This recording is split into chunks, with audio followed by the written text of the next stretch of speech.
Mesdames et messieurs, bonsoir. Ravi de vous retrouver dans ce nouveau numéro du Forum de la presse.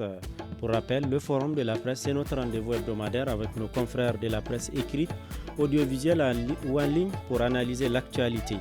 Au menu du Forum de la presse de ce soir, nous parlerons du 61e anniversaire de l'accession du Niger à son indépendance. C'était le 3 août 1960.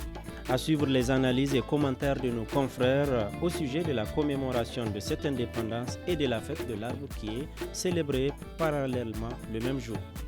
Sur notre plan, nous discuterons de la situation sécuritaire qui prévaut à Gabi dans la région de Maradi, village frontalier avec le Nigeria voisin.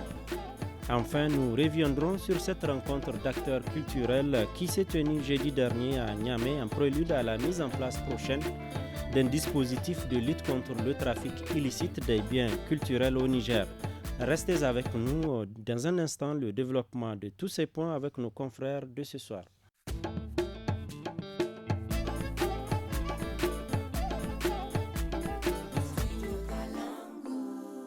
Bienvenue à toutes et à tous dans ce nouveau numéro du Forum de la presse de Studio Kalangu. Je suis Alassane Kouzi Mamadou pour la modération de ce forum et avec moi dans ce studio mes confrères Elhaji Mahamadou Suleiman, journaliste au journal en ligne Niger Inter. Elhaji Suleiman, bonsoir. Bonsoir Alassane. Nous avons avec nous Maimouna Diado, journaliste indépendante. Maimouna, bonsoir. Oui, bonsoir Kouzi. Et nous avons également Hussein Issa, journaliste indépendant. Hussein, bonsoir. Bonsoir. Merci à tous d'être venus à ce rendez-vous hebdomadaire du Forum de la presse. Ce mardi 3 août passé, le Niger célébrait, je le disais, le 61e anniversaire de son accession à l'indépendance. Une indépendance qui devait être d'abord politique avant d'être économique, selon l'écrivain nigérien Idi Adamou, interrogé par Mokhtar Amadou. Je vous propose d'ailleurs de l'écouter. Ce pourquoi les premiers dirigeants ont lutté, c'est effectivement avoir une espèce d'autonomie politique. Mais la construction du pays doit se faire avec les moyens qu'ils ont. C'est ce qui s'est passé en 1960. Les textes disent clairement que les premiers objectifs recherchés par ceux qui ont la gestion du pays en main à l'époque, c'était d'abord une indépendance politique. Ensuite, l'indépendance économique. Malheureusement, dans les négociations pré-indépendance, il s'est passé beaucoup de choses qui apparaissent maintenant au grand jour avec les moyens d'information. À savoir que la France, pour ne pas la nommer, a concocté des accords machiavéliques pour maintenir toujours sous sa dépendance les 14 pays francophones qui ont accédé à l'indépendance dans les années 60. De Gaulle disait à son corps défendant qu'il aimait les grands départs qui font revenir. C'est-à-dire que vous partez, oui, mais je vous tiens là où c'est essentiel, c'est-à-dire dans tous les domaines stratégiques sur lesquels vous pouvez espérer vous développer et vous émanciper réellement. Vous venez donc de suivre Idi Adamou, l'écrivain nigérien, qui s'exprimait au sujet de l'indépendance du Niger. Maimouna Diado, quel commentaire vous inspire les propos de l'écrivain à propos de l'indépendance du Niger à 61 ans déjà? Ok, Kouzi, merci. Donc, ce que je peux dire par rapport à ce qu'il vient de dire, c'est que il parle d'abord de indépendance politique, ensuite indépendance économique. Au moment où le Niger, le 3 août 1960, le Niger a eu son indépendance. Bon, quand on regarde le contexte actuel dans lequel nous sommes, c'est vrai, ceux qui ont, en 1960, quand on prend 1960 et qu'on regarde aujourd'hui le contexte actuel, en 2021, il a un peu parfaitement raison, parce qu'aujourd'hui, la politique devrait avoir le dessus par rapport justement à l'économie. Quand je dis la politique devrait avoir le dessus par rapport à ça, c'est notre indépendance politique d'abord. Notre indépendance politique, c'est comme si on a, selon lui, on a comme l'impression que jusqu'à présent, nous sommes dominés par la France. Nous ne sommes pas libres totalement, indépendamment. Donc là, je suis tout à fait d'accord, parce que quand on regarde, il y a certains accords que jusque-là, on n'arrive pas en fait à renouveler ces accords-là. Alors justement, à votre avis, quels sont les domaines, par exemple, qui permettent de dire que le Niger est véritablement indépendant et quels sont ceux qui laissent croire que le Niger n'est pas encore indépendant? Si je prends le cas de ceux qui laissent croire que le Niger n'est pas indépendant, c'est ce que je viens de dire à l'instant. Ceux qui croient que jusqu'à présent, il y a une domination de la France sur le Niger. Ça, ce sont ceux qui pensent, qui réfléchissent de la sorte. Quand je prends ceux qui pensent qu'aujourd'hui nous sommes indépendants, c'est quand on regarde l'amélioration de certaines conditions de vie, même si on n'a pas encore atteint l'autosuffisance alimentaire, quand même il y a une amélioration. Et il y a aujourd'hui également, on ne peut pas nier que la France, qui est le pays colonisateur, aujourd'hui est en train d'investir, qu'on le veuille ou non, à travers des projets. Dans certains secteurs sociaux de base. Donc, moi, je pense qu'en fait, il faut voir cet aspect. Il ne faut pas voir également l'aspect totalement négatif, mais il faut également voir l'aspect positif. Voilà ce que je pourrais dire par rapport à ce qu'il a dit. D'accord, Maimouna. Elhadj Suleiman, qu'en pensez-vous? Vous avez écouté l'écrivain nigérien donner un peu, en tout cas lui, sa façon de voir l'indépendance du Niger. Il disait, entre autres, par exemple, que l'indépendance était intervenue dans des conditions où certains éléments n'étaient pas explicites, mais qui aujourd'hui sortent au grand jour. Merci bien. Il a surtout précisé que la France a mis en place des accords dans le sens justement de maintenir sa suprématie, sa domination justement sur les anciennes colonies. Donc ce qui fait qu'effectivement aujourd'hui on se pose la question, sommes-nous vraiment indépendants sur le plan économique? Politiquement, on peut considérer de façon... oui, quand on arrive à élire les chefs d'État, c'est des Africains qui nous dirigent, nos compatriotes qui nous dirigent. Mais ce qui est plus délicat, c'est au niveau économique, en tout cas ces accords-là, le franc CFA, au niveau de la monnaie, vous voyez par exemple, aujourd'hui, dans le mécanisme du franc CFA, les pays africains, aujourd'hui, il y a des devises qui sont déposées au niveau du trésor français.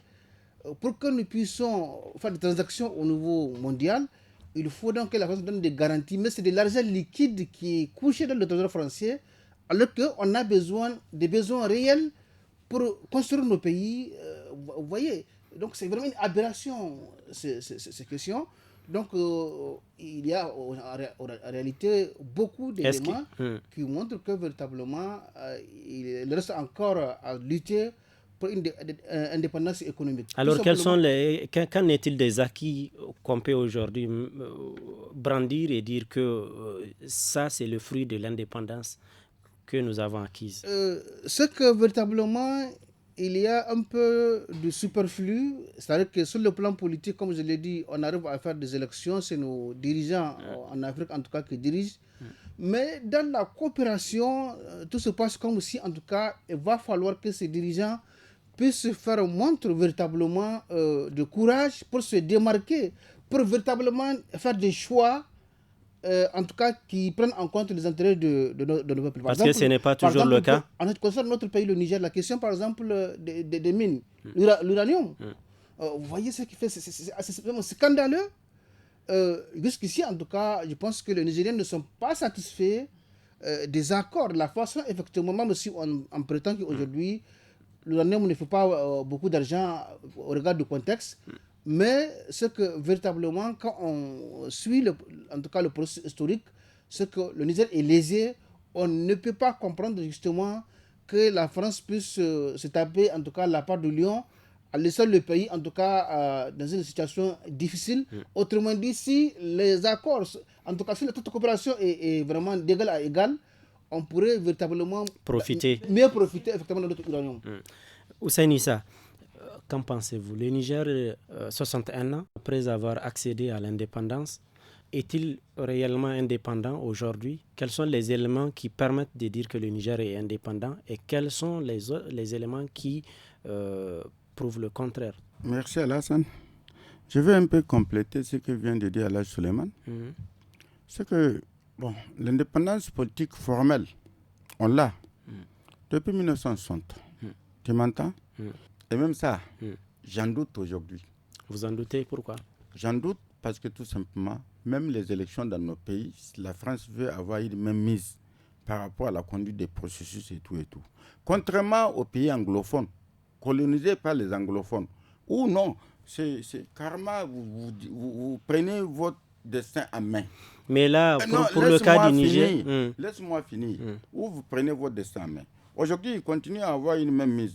Et ils ne le font pas de manière vraiment parce qu'ils sont, je ne sais pas moi, des bons samaritains qui veulent que nous soyons... Non, ils veulent parce que nous avons des ressources. Nous avons des ressources. Ils ne veulent pas que ces ressources leur échappent. Comment se matérialise cette même mise? Non, la même mise, c'est quoi? La même mise, c'est quoi? Les coups d'État qu'on connaît à travers. Dans les pays anglophones, je ne dis pas qu'il n'y a pas de coup d'État, mais on sait comment ça se passe.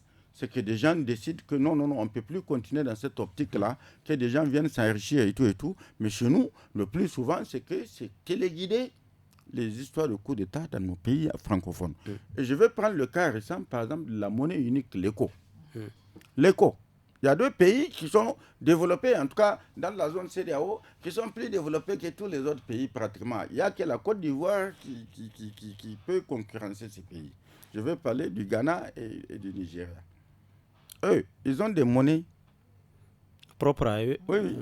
Des monnaies libérales. Naira au Nigeria, c'est dit au Ghana. Ces pays-là, quand vous les comparez aux nôtres, en termes de PIB, ils sont de loin devant nous. Mais ils ont accepté, ils ont consenti ce sacrifice, ils vont abandonner leur monnaie pour qu'on puisse faire l'éco. La monnaie unique de la CEDEAO. C'est arrivé, c'est devenu quoi? Ce projet-là est devenu quoi? Ça a été reporté, dernière nouvelle, jusqu'en 2025-2026. Voilà, mais s'il te plaît, si on va dans cette logique-là, eux, ils ont décidé de se sacrifier pour qu'on puisse se retrouver. Parce que vous savez, cette histoire de... mais à qui la faute? Vous pensez que c'est à qui la faute? Est-ce que c'est... Non, voilà. non, ce n'est pas les citoyens. Les citoyens sont prêts. Moi, la zone CEDEAO, c'est au moins 15 pays. Parce que c'est au moins 15 pays. Si je peux commercer avec ces 15 pays-là, n'importe quel pays peut commercer librement avec ces 15 pays, on peut se développer de manière endogène.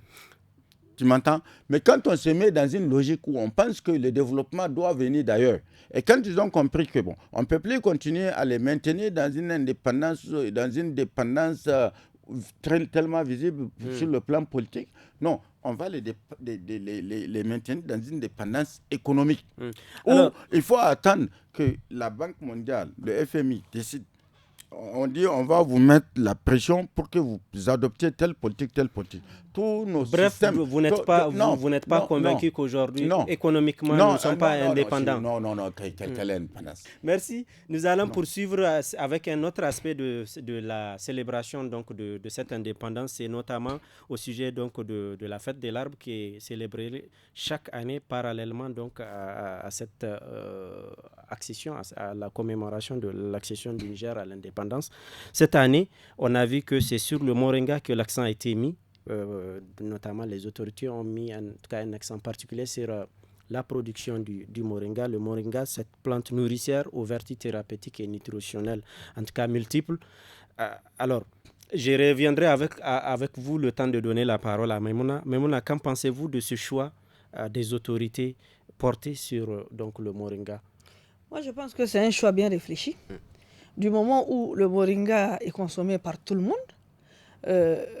et le moringa peut être exporté également. Ça peut régénérer beaucoup donc, de bénéfices à la population. Et c'est également une plante où médicamenteusement est utilisée. Ça veut dire qu'on n'a rien à perdre avec le moringa. Donc il suffit tout simplement, là c'est des suivis. C'est vrai, il faut planter, mais il faut également essayer de suivre. Mais je me dis que le moringa, si vous le plantez là, vous n'avez pas le choix que de le suivre. Mais il y a eu combien de plants qui ont été, depuis combien d'années, qui ont été plantés et qui ont été abandonnés? Est-ce que justement, ce n'est pas pour ça que maintenant... Maintenant, c'est ça. Maintenant, il faut aller vers cette consommation du moringa. Il faut apprendre aux Nigériens que, comme l'a dit le Premier ministre, que le moringa sert de cacao. C'est comme en Côte d'Ivoire, qu'on ait au moins quelque chose où, à l'image du Niger, où vraiment on peut commercialiser ça en dehors du Niger et qui peut rapporter et qui peut également être vraiment transformé dans plusieurs choses. Et nous avons vu que vraiment avec le moringa, aujourd'hui il y a des femmes, il y a des associations, des groupements féminins qui arrivent à faire avec le moringa, l'huile de moringa, les savons à base de moringa.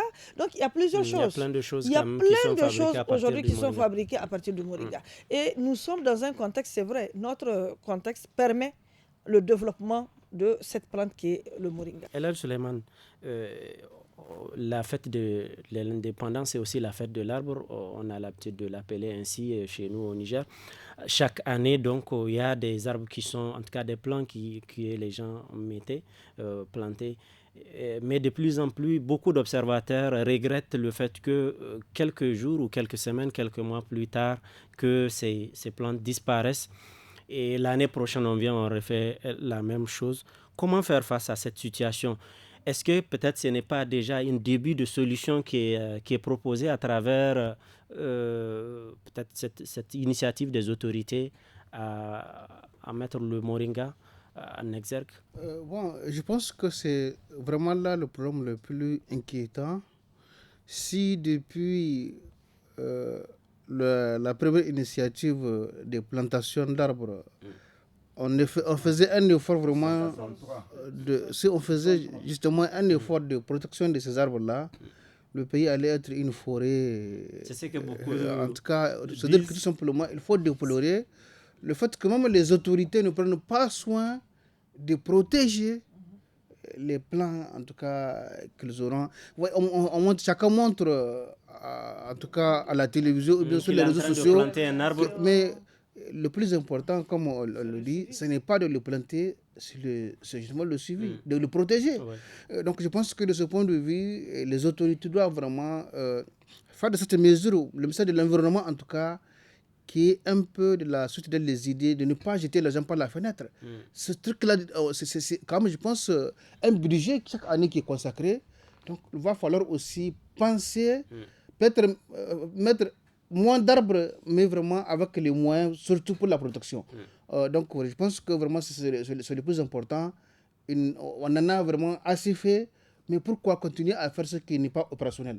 Donc il va falloir, moi je pense, de mon point de vue, vous avez raison, justement, le moringa c'est pour son utilité. Aujourd'hui, vous voyez, je pense que ce qui vient d'être fait vient encore davantage de booster, donc, parce que déjà on se rend compte depuis quelques années, même au niveau des grandes cérémonies, vraiment c'est le plat le plus prisé, en tout cas même par les étrangers.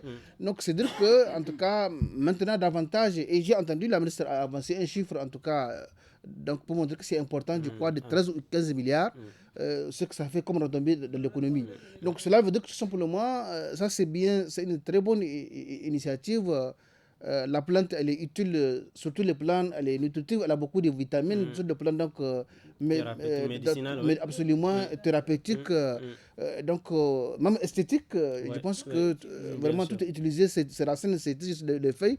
Donc vraiment, mais je pense que vraiment, pour faire court, c'est que la fête de l'arbre, en tout cas, doit être repensée.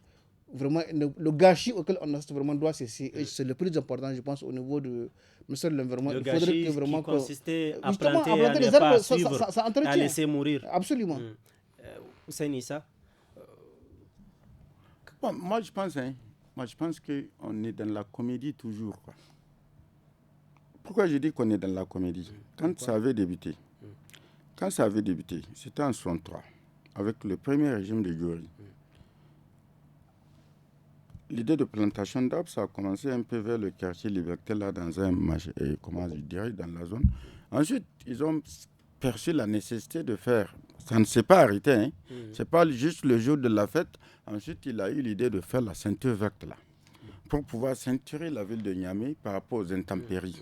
Et c'est ça qui a donné l'idée de la ceinture verte, et qu'on connaît, que des gens parlent, ça a donné son nom un peu à la zone boisée. Qui aujourd'hui est en train de disparaître. Bien sûr, oui, qui est en train de disparaître. Maintenant, bon, des moringa, bon, bien évidemment. Mais les moringa, personne ne va aller mettre ça dans son champ si tu ne mets pas de clôture, de haies pour pouvoir protéger les plants. Parce que les animaux vont venir manger, des gens vont venir même arracher pour aller cuire chez eux. Alors, qu'on dise, non, l'accent est mis sur le moringa. déjà les gens le font. Moi, j'ai fait un travail autour de ça. Je suis allé juste dans la zone de ça et dans la zone de Torodi, un peu partout. J'ai vu comment ça se produit. C'est des coopératives féminines qui font ce travail-là. Ça génère beaucoup d'argent. Ça permet à des femmes d'envoyer leurs enfants à l'école. En tout cas, de les suivre même à l'extérieur, grâce à la vente. Mais maintenant, quand on vient de dire non, il faut mettre l'accent. Moi, je dis, toutes les plantes sont utiles. Les champs ont besoin d'être reboisés. N'est-ce pas? Il ne faut pas dire que non. On met l'accent, ça veut dire que chaque peuple de famille doit forcément planter moringa. Moringa, c'est une culture qui... Une culture. Vous savez, il y a des périodes où le sac fait 35 000, 40 000. 50 000, n'est-ce pas? Ça veut dire que les gens connaissent déjà l'utilité et la valeur. Ça veut dire que tu manges d'abord. Même si tu n'as rien, tu as juste une tasse, tu peux faire bouillir ça, tu mets un peu de sel, tout le monde va manger à la maison. Il y a l'argent aussi que ça te génère. Mais maintenant, qu'on ne dise pas que, on a mis l'accent sur ça. Le plus important, Alhaji Suleiman l'a dit, on fait du folklore. On fait du folklore pourquoi? On mobilise dans toutes les régions de ce pays-là. Aujourd'hui, nous sommes dans un contexte de décentralisation. On remercie ou on fait des prix. Récemment, on a donné des prix qui vont de 3 millions, je crois, jusqu'à 500 000 francs. Ceux qui ont montré, souvent c'est des coopératives, souvent c'est des individus qui ont montré qu'ils sont dans cette dynamique de reverdir, de reboiser un peu le pays. Moi, je dis qu'on responsabilise chaque commune. C'est-à-dire, pour aller dans ce sens. Non, pour aller dans ce sens. C'est-à-dire, ce n'est pas simplement le jour de la plantation, chacun va se montrer qu'il est soucieux de l'arbre. Non, on prend les arbres, il faut l'entretenir. Ça doit être sur toute l'année. Ce n'est pas seulement le moringa. Il n'y a pas une plante qui n'est pas utile. À moins, peut-être ne pas connaître seulement les vertus de la plante. Mais il n'y a pas une seule plante, un seul arbre qui n'est pas utile. Mais il y en a dont la consommation, elle est facile. Oui, mais moringa, c'est commercial. Hey, laisse tomber. C'est parce que les gens, ils savent qu'il y a l'argent dedans. Et qui va mettre moringa? Celui qui va mettre, il va planter peut-être 10 pieds de moringa ou 20 pieds de moringa. Mais il va mettre les grains. Mais il va encercler ça. Oui, obligatoirement. Mais si c'est un arbre, gao ou quelque chose comme ça, tu vas laisser ça comme ça. Si un animal vient brouter ça, ça te dirait. D'accord, Hussein, merci. Alors, merci. Nous allons poursuivre avec le second sujet de ce forum, qui nous amène à parler de sécurité. Donc, je l'ai annoncé en titre, la situation sécuritaire qui prévaut dans la commune de Gabi, région de Maradi, préoccupe plus d'un. Les femmes de la commune rurale de Gabi, surtout celles des villages frontaliers avec le Nigeria, mènent une vie difficile ces derniers temps avec la persistance de l'insécurité le long de la frontière. Elles ont délaissé beaucoup leurs activités, comme le commerce ou l'agriculture, de peur d'être tuées ou enlevées par des bandits armés, selon Maria Issa.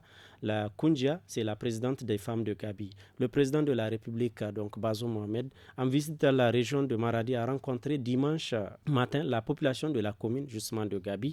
Il a félicité les militaires pour leurs efforts qu'ils déploient pour la sécurité dans cette zone et a déclaré devant les populations que le dispositif sécuritaire sera renforcé, a rapporté notre correspondant à Maradi, Mohamed Maman.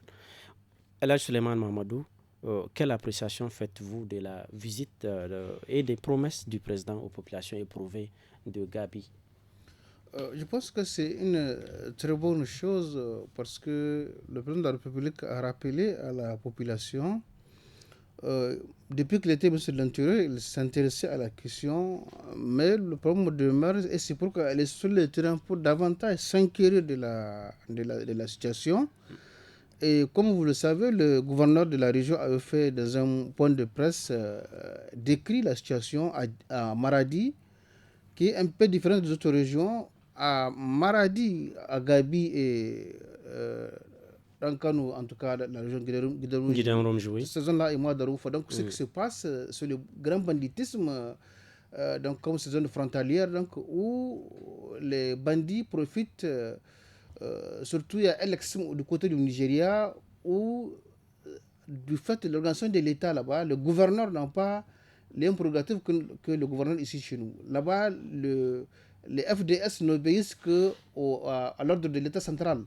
Donc il y a donc une sorte de laisser-aller ici au Niger, on s'assume, mais du côté du Nigeria, vraiment, c'est une zone de no man's land où les bandits, effectivement, écument donc les frontières. Et à partir de Donc, là, ils absolument. viennent faire les rapts Et et l'autre retournent. élément aussi très important qu'a expliqué le gouverneur, c'est que avant, ils venaient prendre le bétail ou bien voler, mais quand ils se sont rendus compte que le kidnapping, le fait d'enlever des individus coûte plus cher et moins risqué, donc ils ont développé plutôt l'enlèvement des personnes.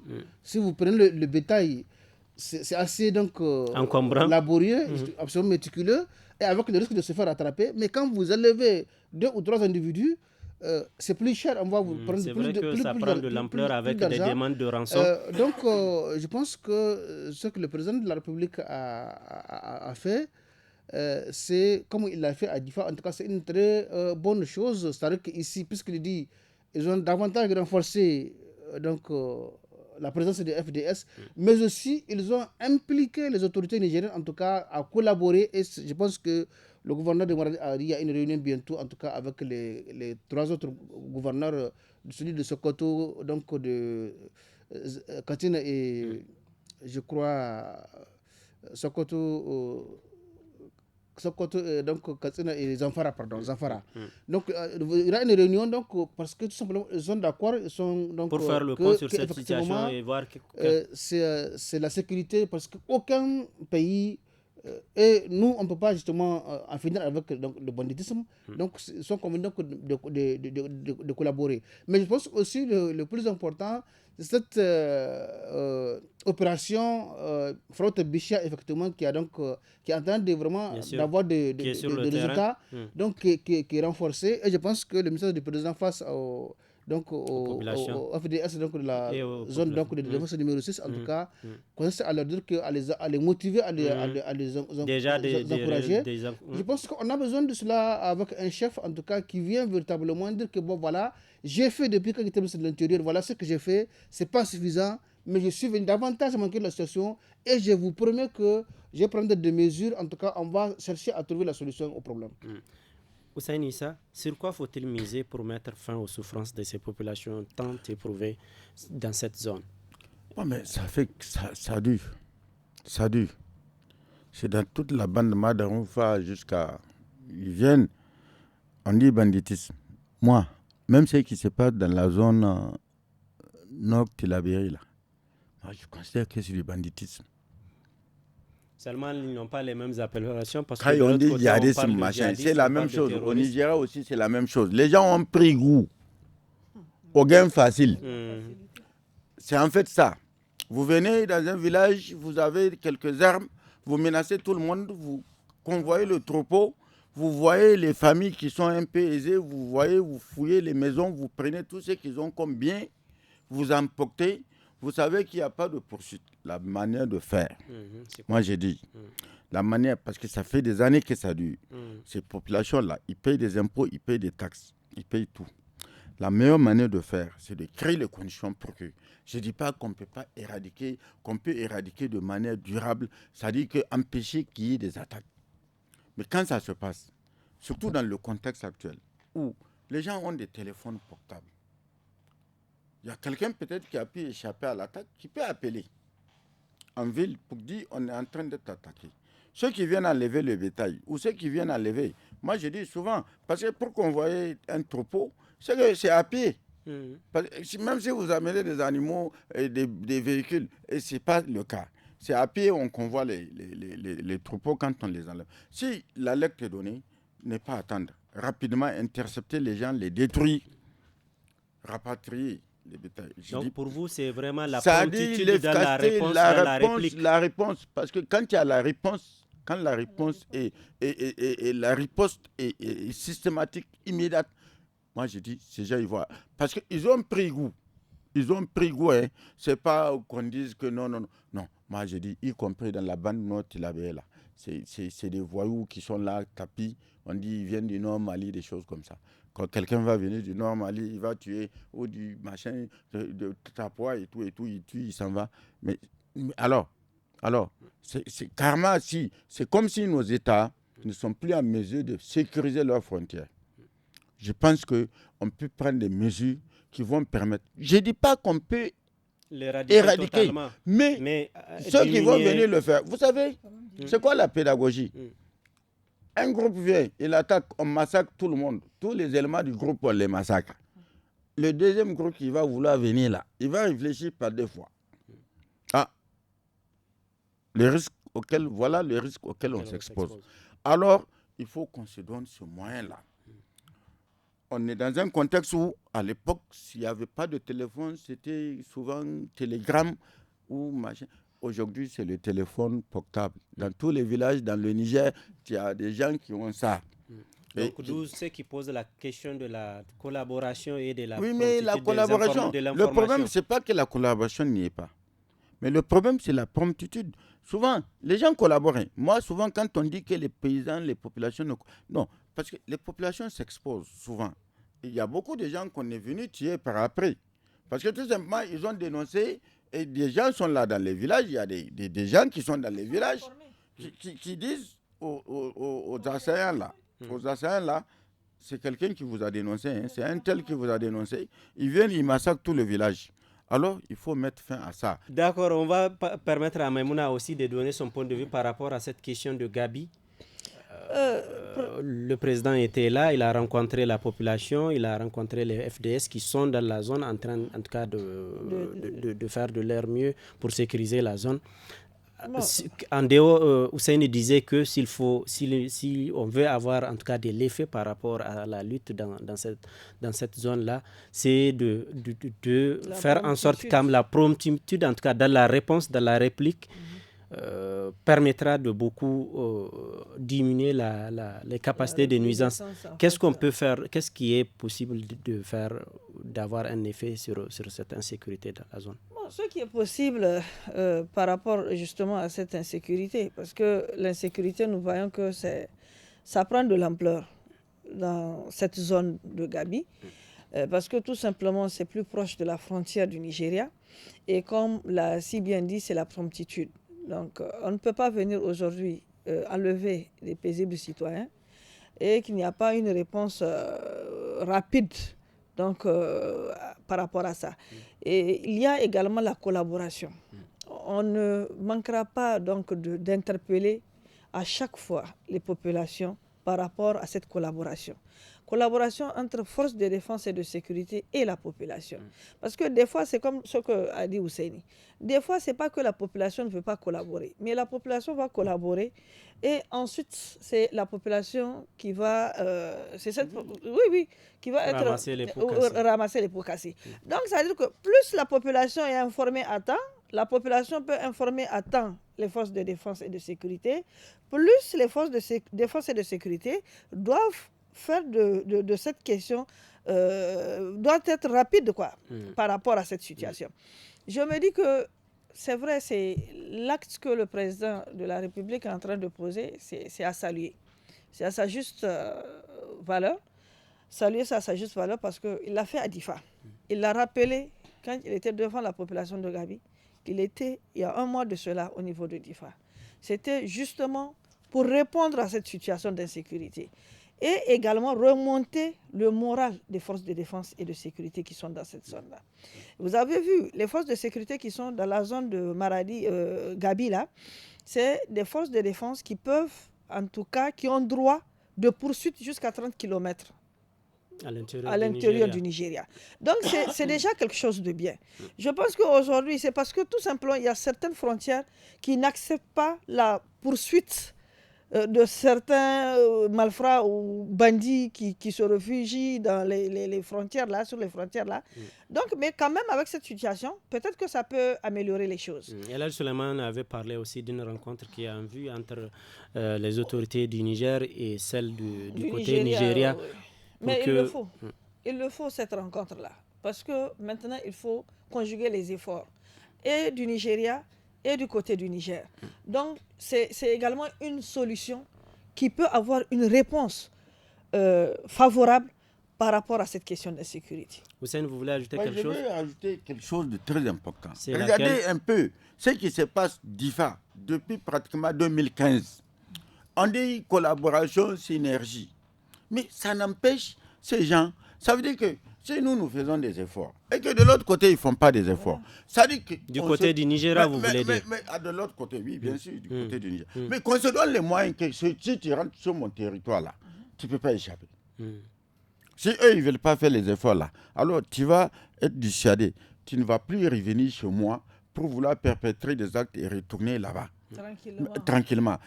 C'est ça qui manque. Parce que quand on dit synergie, souvent ça met du temps. Ça met du temps. Chacun se met dans son coin, on vient, on fait une réunion, on constate, on dit voilà ce qu'il faut mettre en place. Si on met un dispositif en place par là, peut-être de l'autre côté, il faut attendre 6 mois pour que le dispositif soit opérationnel. Est-ce que ça, c'est efficace? Alors que s'il y a le dispositif simultanément, il y a un dispositif ici, il y a un dispositif de l'autre côté. Dès qu'il y a une attaque. Moi, j'informe de l'autre côté. On vient d'attaquer chez moi, ils sont en train de vouloir... Il y a l'interception qui va se faire de manière systématique, immédiate. Ceux qui sont venus faire les dégâts ici, ils n'auront pas le temps d'aller se casser. Je pense qu'avec cette réunion-là, peut-être que c'est les mêmes solutions qui vont en découler. Certainement.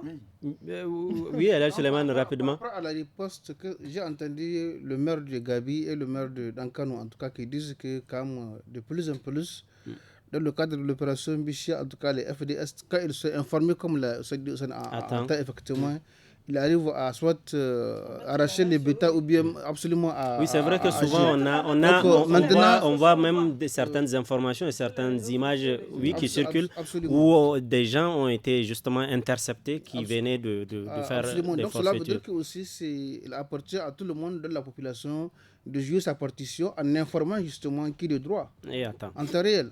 Merci. Et nous terminons donc avec cette rencontre culturelle. Donc, je le disais, c'était des acteurs culturels qui se sont rencontrés jeudi 29 juillet passé à Niamey en prélude à la mise en place donc, d'un prochain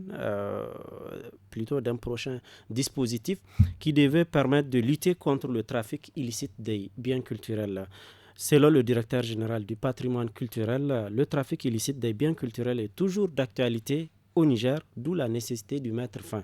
Je vous propose de suivre Dalladi Adamou au micro de Nafis Adamou. Rien que le 14 juillet, il y avait eu une opération de saisie opérée par la cellule aéroportuaire anti-trafic au niveau de l'aéroport international d'Amé. Ils ont pu mettre la main sur 26 pièces et plus de 200 fragments d'objets fossilisés qui ont été préparés en destination d'Australie. Donc c'est d'autant plus d'actualité puisque à moins d'un mois, nous sommes déjà dans une situation de trafic. Je pense que cette rencontre est venue à point nommé et ça renforce notre dynamique de sensibiliser, d'informer les différents acteurs, mais également à travers ça de contribuer à la lutte contre le trafic illicite dans notre pays. En plus de ces journées d'échange, nous avons prévu la révision de la loi 97-022 relative à la protection, la conservation et la mise en valeur du patrimoine culturel. Comme vous savez, qui a été adoptée depuis 1997, elle est obsolète aujourd'hui. Il faut qu'elle prenne en compte des nouveaux enjeux, et notamment la question du trafic. Également, nous sommes dans l'ère du numérique, donc il faudrait que ça soit pris en compte. Bien, vous venez donc de suivre Dalladi Adamou, c'est donc le directeur général du patrimoine culturel. Hussein Issa, une rencontre au sujet donc de cette question de trafic illicite des biens culturels. Comment en tout cas lutter efficacement contre cet état de fait? Il faut d'abord protéger les sites. Les sites, parce que nous disposons de beaucoup de sites. Est-ce réaliste, c'est possible? Non, je vais dire, moi, je parle de ce que j'ai fait.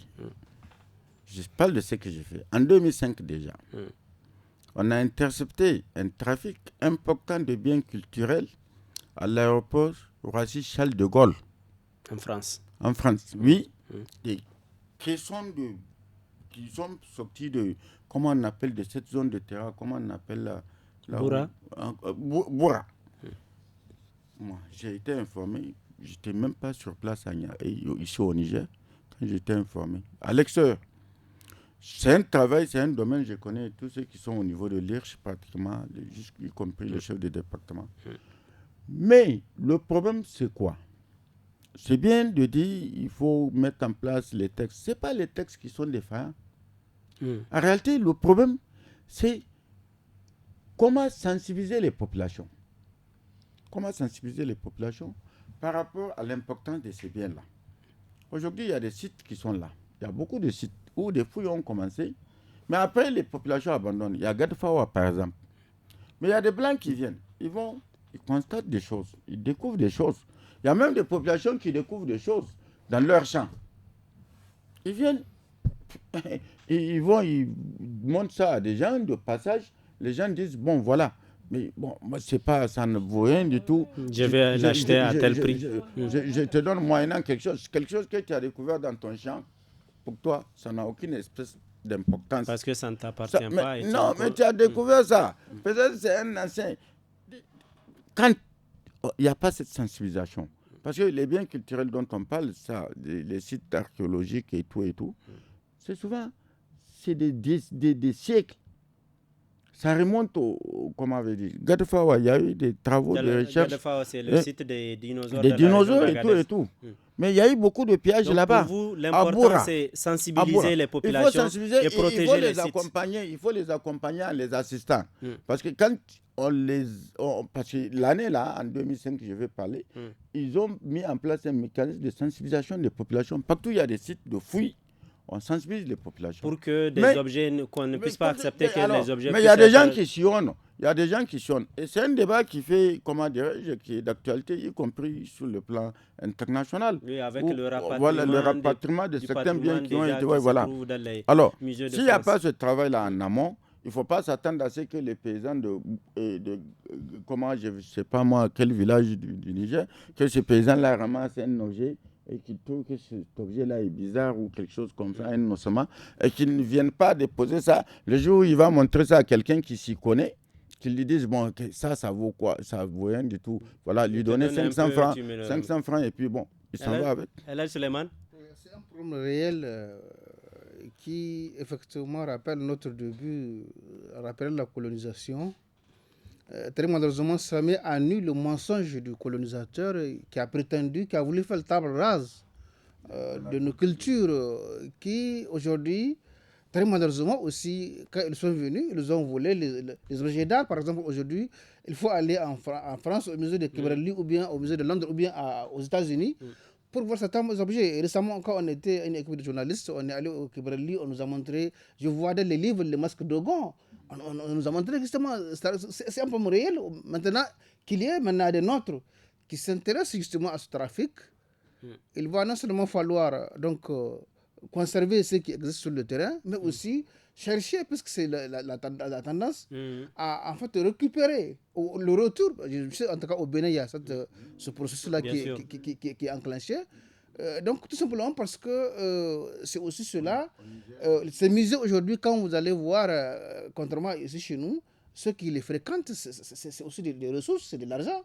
Ça coûte. Donc je pense que c'est tout à fait opportun. On ne peut qu'encourager, en tant que média, on ne peut qu'accompagner en tout cas cette initiative qui me semble très très intéressante. Ne serait-ce que tout simplement pour l'intérêt vraiment historique, l'intérêt de l'art en tout cas qu'elle regorge. Maïmouna, nous terminons avec vous sur cette question de préservation de biens culturels.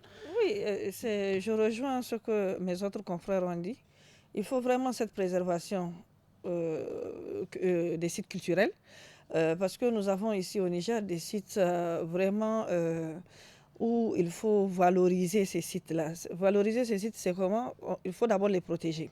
On a énormément de sites archéologiques qu'aujourd'hui, il faut les mettre en valeur. Et il faut également la contribution de la population en les sensibilisant, en leur disant que ces sites archéologiques sont en relation avec justement ces populations. Donc, ça veut dire que c'est l'histoire.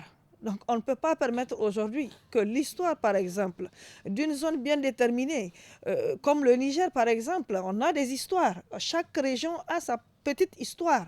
Donc, ces histoires-là, il faut se rattacher ces histoires-là à cette population pour leur montrer vraiment l'utilité. Parce qu'aujourd'hui, c'est quelque chose que ces populations peuvent énormément bénéficier de ça.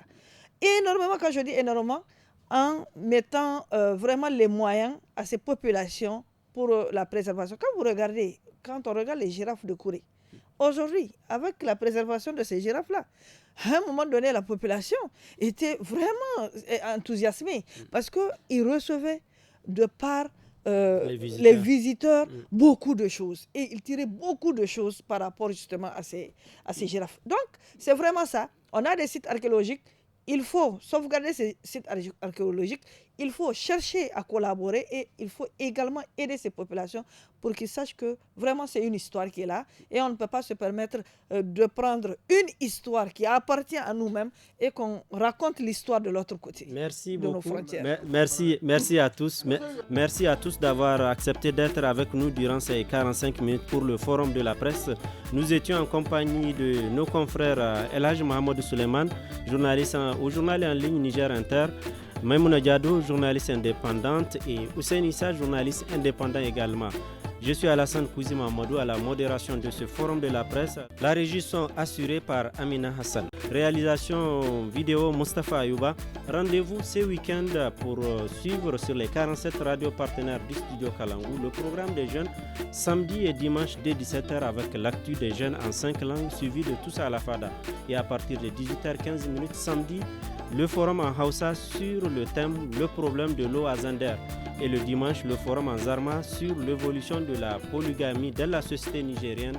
Quelle nuance. Bonsoir.